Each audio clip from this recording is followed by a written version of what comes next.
दिल्लीमध्ये रवींद्र चव्हाण बोलतायत थेट आज सांगणं उचित नाही की आम्ही किती उमेदवार भरणार आहोत किंवा किती उमेदवारांसाठी करणार आहोत ते आज सांगणं उचित नाही। परंतु भारतीय जनता पार्टी पूर्ण ताकदीने या सर्व विषयामध्ये उतरेल। महायुतीसुद्धा पूर्ण ताकदीने या सगळ्या विषयाचं लक्ष ठेवून आहे। त्यामुळे आम्हाला सर्वांना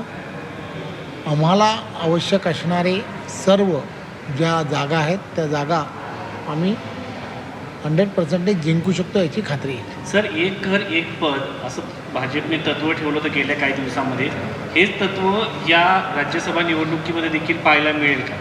ते खरं तर आपल्याला मी तेच सांगेन की Bharatiya Janata party parliamentary board जे आहे, पार्लमेंटरी बोर्ड या संदर्भातली जे निर्णय जे आहेत ते निर्णय आमच्यापर्यंत पोचवत असतो।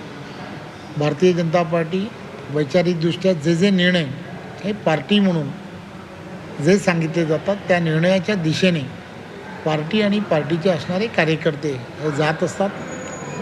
कोणत्याही विषयाला काही थंब रूल्स असणं किंवा नसणं या सगळ्या गोष्टी पार्टीचे वरिष्ठांच्या माध्यमातून ठरवल्या जातात। त्यामुळे वरिष्ठ जे सांगतील त्या दिशेने आम्ही या साधारणतः केंद्रीय निवडणूक समितीची बैठक कधीपर्यंत अपेक्षित आहे? कारण तुमच्या त्याच बैठकीमध्ये सगळ्या नावांवरती अंतिम शिक्कामोर्तब होत असतो। 2 तारखेला ती बैठक होणं हे अपेक्षित आहे।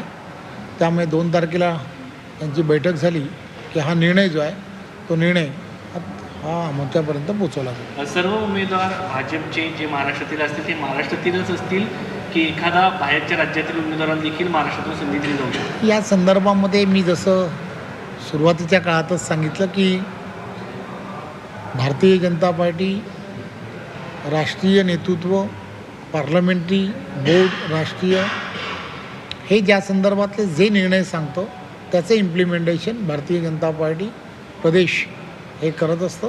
त्यामुळे आम्ही जो निर्णय Bharatiya Janata party parliamentary board याच्या माध्यमातून आदरणीय राष्ट्रीय अध्यक्ष नितीन नवीनजी यांच्या माध्यमातून जो निर्णय आमच्यापर्यंत पोहोचेल त्या निर्णयाच्या दिशेने आम्ही पावलं उचलू। धन्यवाद। संघटन पर्वासंदर्भात चर्चा झाली।